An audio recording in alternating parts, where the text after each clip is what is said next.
Y ya estamos aquí dispuestos a interpretar cómo vienen las noticias este viernes 3 de enero con la ayuda de Isabel Aguilera, consultora empresarial. Feliz año nuevo y bienvenida, Isabel, ¿cómo estás? Pues estoy muy bien, feliz año nuevo y dispuestos con nuevas energías para este año. A ver si es verdad, si las guardamos. Con Miguel Yagüe, que también nos acompaña, es economista, asesor de organismos públicos, supervisores y bancos, y es profesor. ¿Qué tal, Miguel?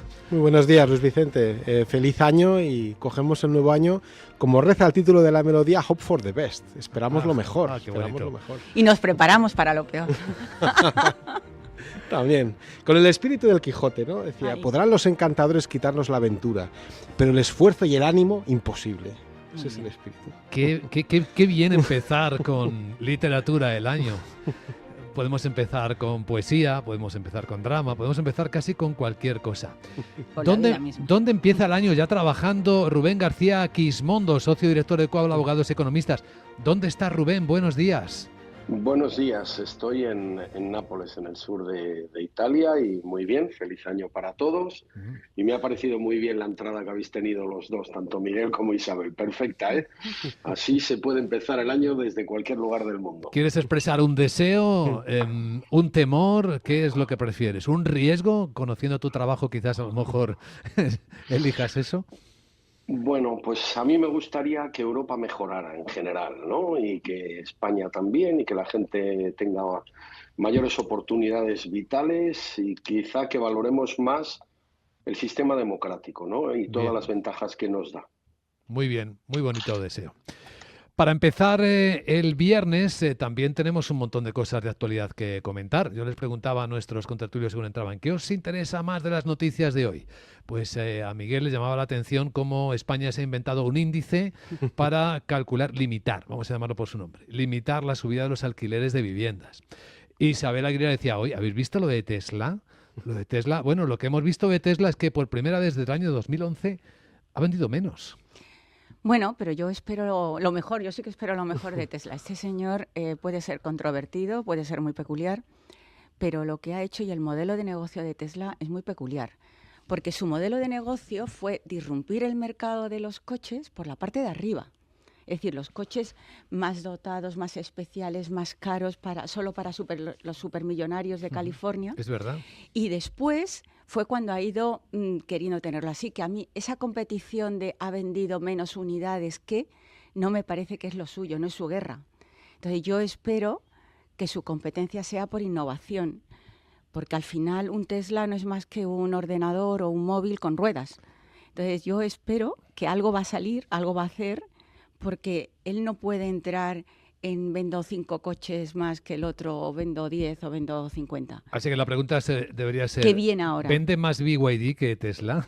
Bueno, pero no es exactamente lo mismo. Es quién dio primero, qué es lo que viene a continuación, qué nos espera en el mercado de la movilidad, qué va a añadir o qué prestaciones va a añadir a ese ordenador con ruedas.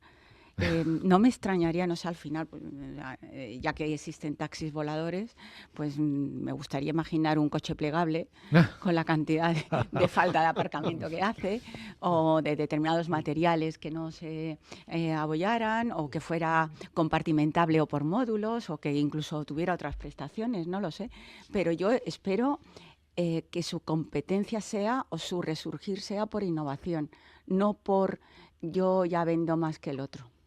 Buena aproximación, Miguel. Bueno, yo creo que está el fantasma. Ayer hubo una entrevista también aquí en Capital Radio, ¿no?, sobre este fantasma de hasta qué punto esta subida tan fuerte de las tecnológicas puede ser un boom, ¿no? Y puede que caiga. Y ese riesgo de lo que ocurrió en 2000 cuando salió toda la proliferación del comercio por Internet, hubo una subida bursátil y después pues hubo una caída, ¿no?, en 2001. Y está esa duda, ¿no? Yo soy más optimista. Yo creo que en todo esto que se habla de el coche eléctrico, pero también desde un punto de vista más amplio, la inteligencia artificial, la digitalización, ¿no? Yo creo que todo esto, yo sí creo que está para quedarse. Sí creo que Tesla es una gran empresa en ese entorno, francamente, creo que lo ha hecho muy bien. Y siempre se habla de, ¿no?, el mundo académico te da las grandes ideas de lo que puede pasar a futuro. Y luego están los ejecutivos que dicen el cuándo, ¿no? Y quizá aquí la duda, yo creo que realmente Sí creo que las transformaciones y Tesla como un motor importante del coche eléctrico están para quedarse, creo que son estructurales. Creo además que tienen un potencial de crecimiento para las economías occidentales muy fuerte en los próximos años y se gestiona bien. Yo soy optimista en ese sentido. Ahora, esto no es un proceso lineal, esto es un proceso pues que va a ir subiendo, va a ir bajando, no es tan rápido. Por ejemplo, en la banca también se pensaba que la digitalización bancaria iba a ser muy rápida, luego está yendo más lenta, hay años que no se avanza mucho. Entonces, bueno, creo que hay que mirarlo en perspectiva macro, a largo plazo, estructural. Creo que eso está para quedarse y después, pues sí, pues va a haber accidentes. Creo que además Tesla tiene una competencia muy fuerte y no va a ser lineal, pero que no sea lineal no quiere decir que no vaya a ocurrir, pero hablamos de transformaciones muy fuertes y a largo plazo. Rubén, ¿quieres decir algo? Bueno, pues yo coincido con Isabel en que quizá la innovación, en mi caso yo la veo más por ciberseguridad, ya que es un ordenador. Tendrán que aumentar realmente la ciberseguridad de ese ordenador móvil, no vaya a ser que se les convierta en un disgusto, sobre todo con la conducción autónoma y con el acceso a todos los datos que tienen las personas. Por otro lado, sí estoy de acuerdo en lo de la innovación y también creo, como Miguel, que sí que es un cambio estructural, pero cuidado, Miguel, cuidado, porque hay que ver Estados Unidos por dónde está yendo. Dado que China e India no cumplen con todos los objetivos de desarrollo sostenible de la ONU, y eso nos está haciendo perder competitividad. Yo lo veo paseándome por Nápoles, ¿no? Veo la Europa decadente, envejecida, calles sucias, desorganizadas, organizaciones, digamos, de todo tipo, ¿no? El colapso del casco histórico de una ciudad por falta de mantenimiento, a pesar de que los impuestos son elevadísimos y el sistema social se supone que todo lo mantiene. Veo una inmigración, digamos, muy dispersa y muy diversa, ¿no? Que probablemente crea problemas en la propia población local. O sea que yo veo otros problemas diferentes, además de los problemas que probablemente se ven en la academia, que se ven de una distancia. Dudo de la innovación de la academia. Ahí no coincido contigo, Miguel. Yo creo que la innovación en la academia, si acaso la veremos en Estados Unidos, en España desconocemos eso, y en Europa también hace décadas.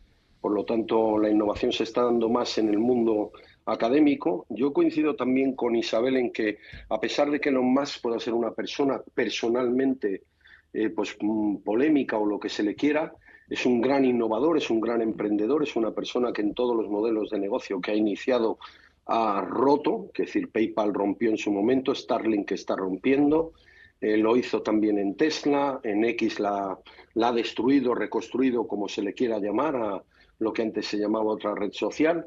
Entonces yo creo que es una persona que va a tener además muchísima influencia en la economía mundial y el cambio que se está produciendo, que se va a continuar con Alemania, luego continuará con Francia y yo espero que también con España, es un cambio para no volver atrás. Quiero decir, el que la banca de los Estados Unidos no se comprometa ya con esos objetivos, no esté luchando continuamente con los temas woke, etcétera, es un cambio estructural porque el precio que estamos pagando, por ejemplo, ahora que va a entrar, ya que hablamos de los automóviles, toda esta normativa europea que va a empezar a penalizar a las empresas europeas que ya están dando pérdidas, que se encuentran con competidores que han sido subvencionados para alcanzar determinados niveles de desarrollo tecnológico, etcétera, por sus propios gobiernos, cuando en Europa está prohibida la ayuda de Estado y está prohibido el que cualquier gobierno ayudara a sus propias empresas de automóviles a alcanzar determinados niveles tecnológicos.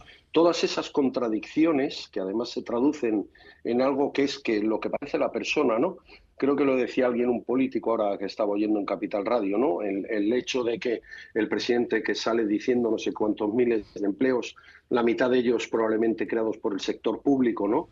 Esa su economía es una economía pública en la cual 1,8 millones, 1,3 lo ha creado el sector público. Esos 400.000 probablemente 200.000 son por amortización de puestos de trabajo públicos, se jubilan unos y hay que contratar otros 100.000. Y luego pues crearán otros 70 u 80 o 90.000, vaya usted a saber la barbaridad que están creando a base de deuda pública y a base del incremento continuo de impuestos. Esas contradicciones europeas que nos están haciendo perder a todos nivel de vida y que se ven aquí en Nápoles, que es una ciudad en parte arrasada por el turismo, pero por otro lado completa y totalmente decadente, y que refleja además la disparidad entre el norte y el sur de Italia. No sería lo mismo pasear por Verona, por Milán o por cualquier otra ciudad del norte frente a pasearse por Nápoles o por Palermo, ¿no? Otro país. Pues otro país que también tenemos en España y que también empezamos a tener en Alemania, entre el este Y en Francia. Y en Francia también. Y en Francia, claro, es que Europa, yo creo que vive en un mundo...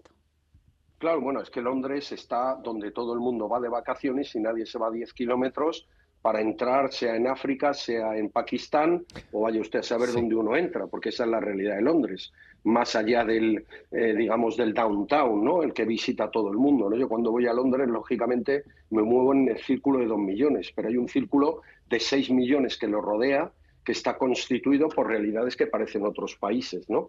Y que son las que llevaron probablemente a que el populismo y el Brexit. Bienvenidos al mundo cuántico, ¿no? En el que las realidades paralelas conviven en el mismo tiempo histórico.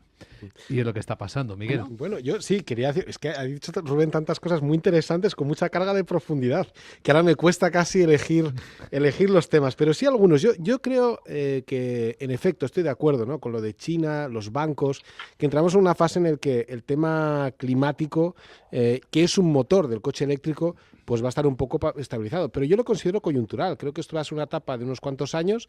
Pero fíjate, China, ¿no? No cumple, pero la cantidad de coches eléctricos que ha producido. O sea, es decir, que yo creo que estas cosas están para quedarse a nivel macro. Y yo a nivel macro hablo de 15, 20, 30 años, ¿no? Y creo que sí que es verdad que entramos en una etapa más lenta. Ahora, luego me interesa mucho los temas de Nápoles, ¿no? Que has comentado de esa perspectiva de Nápoles, ¿no? Y desde dos puntos de vista, ¿no?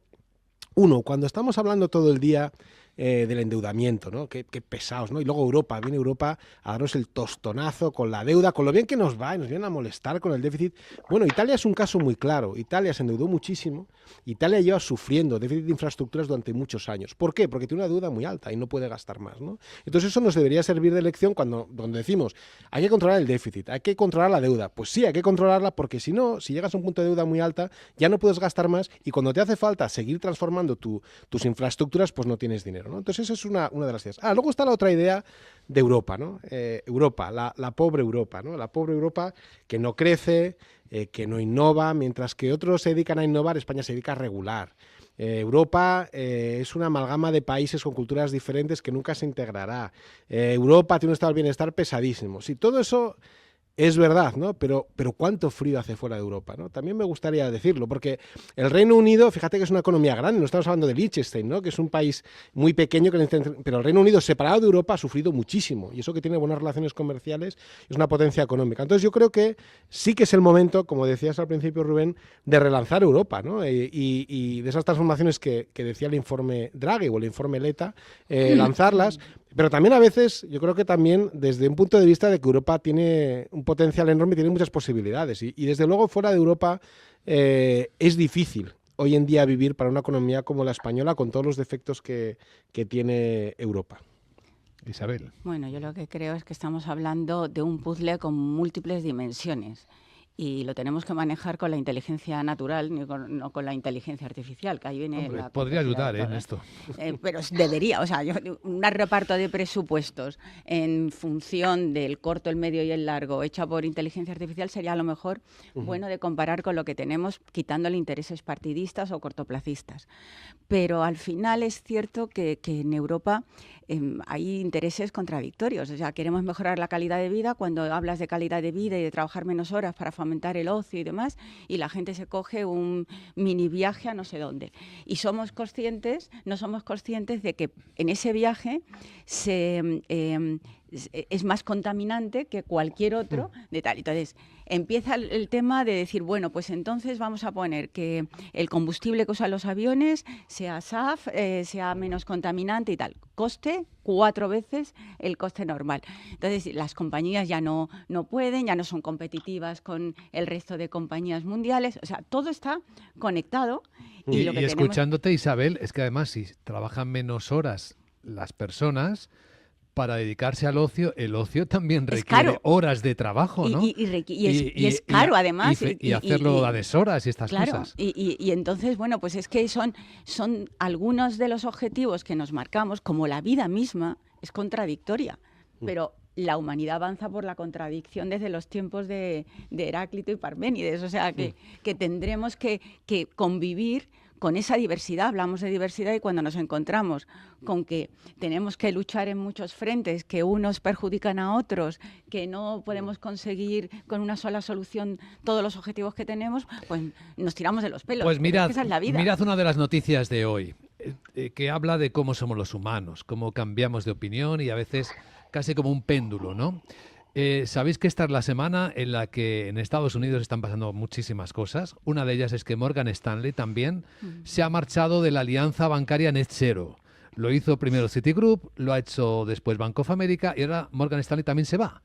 Es decir, los compromisos por conseguir el cero neto de emisiones empiezan a verse en Estados Unidos ya como Bueno, algo en Estados Unidos contra siempre ha sido la economía. 50% y 50%, y dependía mucho y depende mucho de quién está en la Casa Blanca. Se van porque pueden, que ese es el tema. O sea, no se abrazan los estándares sostenibles por convencimiento, sino por imposición. Y entonces, en cuanto se te quita la imposición, pues te largas. Porque es verdad que es costoso hacer una transición tanto digital como descontaminante, como cultural. Es que cuesta trabajo, cuesta recursos, cuesta tiempo, y es mucho más difícil que seguir con más de lo mismo. Entonces dices, pues ala, a vivir, que son 2 días. ¿Cómo se paga esto, Rubén?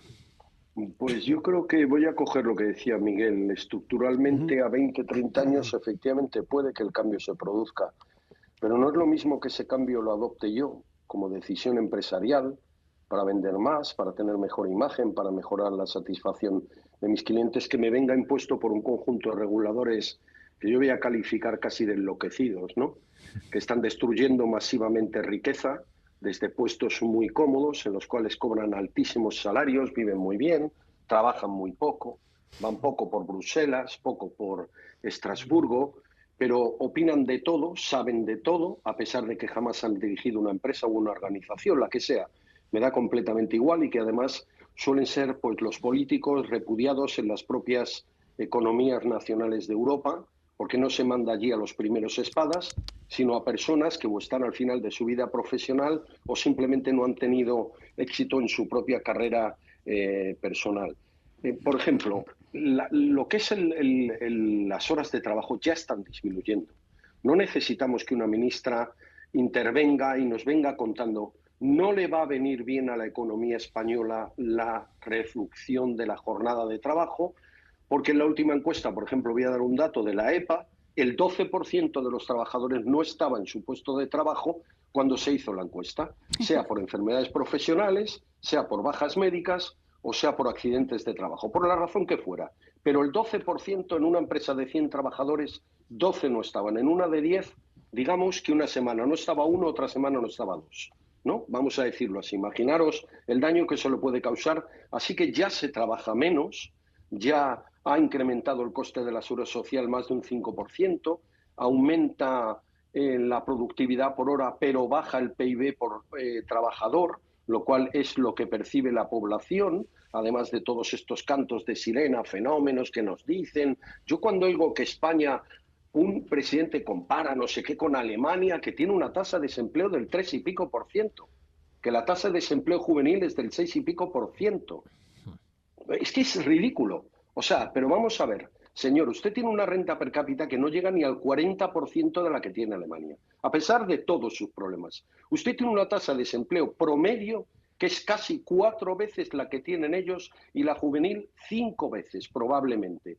Su formación es mucho peor, sus salarios son mucho peor. Tiene un nivel de endeudamiento de 40 puntos, porque ahí también lo cojo, Miguel. Efectivamente, Italia, al llegar a 150 de endeudamiento, ya, claro, le cuesta muchísimo poder volver a subir impuestos, poder volver a gastar, porque has llegado al límite prácticamente que te toleran los mercados, si no te empezarían a subir los tipos, etcétera. O Francia, ¿no? Entonces, quiero decir, es importante lo que uno ve en Estados Unidos. Las empresas deciden, yo me apunto, yo no me apunto. Y puede que necesitemos, a lo mejor será coyuntural y solo va a ser en los próximos 10 años, esto de reducir todo este conjunto de medidas que están pensadas fenomenalmente en laboratorios y tal, pero que no se compadecen con la realidad. que hacen que las empresas ganen menos, tengan menos beneficio. O sea, ¿por qué la inversión empresarial en España lleva 5 años negativa? ¿Porque los empresarios no quieren invertir? ¿Porque los empresarios quieren abandonar sus empresas? ¿O porque simplemente tienen tanta regulación, tantos impuestos, tanta incomodidad y digamos, jurídica, ideas absurdas que son imposibles de compatibilizar con la competencia que tienen que hacer en mercados abiertos y a nivel europeo? Yo estoy totalmente de acuerdo con más Europa, pero más Europa para más mercado de telecomunicaciones, para más mercados de capitales, para más mercados eléctricos, pero las conexiones no aumentan en electricidad de España y Francia, simplemente, o España y Portugal. Las redes de ferrocarril, Portugal primero decide ir a Oporto que no conectarse con Badajoz. Las redes de trenes, Europa no tiene trenes pensados a nivel europeo. Y así podíamos Por seguir. no hablar de interconexiones eléctricas, sí. Claro, esos pequeños avances que efectivamente son Draghi, Letta, etcétera, y que llevamos hablando de ellos 30 años, serían los que nos haríamos más productivos. Un apunte sobre lo que Miguel Yagüe comentaba en el principio de la tertulia. A veces, cuando los problemas se enconan, pues nos inventamos una medida diferente y así nos aliviamos. ¿Es lo que ha ocurrido con el nuevo índice para calcular lo que pueden subir los alquileres en España, Miguel? Bueno, yo he estado mirando un poco el índice y un poco la expectativa futura. Es interesante el índice en su diseño. Creo que hasta tiene alguna luz entre la sombra, porque creo que no lo llamarías ingeniería estadística. Bueno, eso decía Churchill, ¿no? Yo solo creo las estadísticas que he manipulado yo mismo, ¿no? Decía, entonces, bueno, al final... Pero bueno, creo que a ver, yo creo que desde luego que es un objetivo, que el precio de la vivienda se controle y tal, claro que es un objetivo, ¿no? El tema es cómo hacerlo, porque el tema es, tampoco nos gusta que suba el precio del aceite, ¿lo vamos a imponer por eso? Pues ya vemos que no podemos. Entonces la vivienda pasa un poco lo mismo, ¿no? O de la gasolina, o de cualquier cosa, ¿no? Entonces, claro, la primera impresión es, oye, van a controlar el precio. Y dices, hombre, qué bien, porque yo como consumidor me lo van a controlar. Pero eso no son soluciones. Yo creo que el índice, que a mí me parece interesante su estructura, que tiene 3 componentes. Tiene un componente que es el IPC, que es el clásico. Otro que es la inflación subyacente, que me parece incluso interesante, ¿no? Porque la inflación subyacente, ¿qué hace? Quita el precio de la energía y quita el precio de las materias primas, ¿no? Que a veces hace mucho ruido. Y, por ejemplo, me parece conceptualmente interesante. ¿Por qué? ¿No? Porque siempre pensamos en el IPC, ¿no? Queremos mantener el nivel de vida, ¿no? Oye, pues suben los precios, me subes lo que ha subido el coste de la vida, que es el IPC. Pero claro, hay situaciones en las cuales eso no es muy sostenible, ¿no? Y eso también hay que decirlo. Por ejemplo, ¿no? España depende del gas, no tiene gas, ¿no? Si tú, a nivel de un individuo, tú eres una persona que tienes que comprar gas y te sube el precio del gas, es evidente que estás peor, ¿no? Eso es obvio. Pero con España, con una economía que te sube el precio del gas, todos queremos que nos suban el IPC. Pero es que España como conjunto está peor, porque España no tiene gas y tiene que comprar gas, ¿no? Y entonces eso a veces crea un problema estructural, porque todos queremos subir, que nos suban el precio de lo que ha subido, y no, España en conjunto va a estar peor. La distribución es quien pierde más. Entonces esa parte del subyacente, como índice que estuviera de referencia para que la gente lo acoja libremente, bueno, no me parecería incluso mal, ¿no? Porque ese ruido del gas, a veces se crean impactos, igual que los salarios pues no pueden subir todo lo que ha subido el gas, pues la renta podría ser. Ahora, luego está el tercer componente, que a mí me parece el más de manipulación, ¿no? Que dice, no, creemos que el precio de la vivienda a largo plazo tiene que subir un 2%. Y por tanto le ponemos un 2%, ¿no? De límite, ¿no? Y ese es el límite que me parece voluntarista, ¿no? Y que creo que no va a funcionar, porque el problema de la vivienda es que no hay vivienda en España, ¿no? Y ahí es donde acaba la reflexión. Es que es un índice de diseño para controlar, no para hacerlo mejor, porque no busca las causas. La gran tertulia de la economía, se nos acaba el tiempo. Este era un buen tema y ahí lo dejamos. Volveremos sobre él seguramente. La gran tertulia hoy con Rubén García Quismondo desde Nápoles, con Miguel Yagüe, con Isabel Aguilera desde Madrid. Gracias a los tres, que vaya todo lo mejor posible.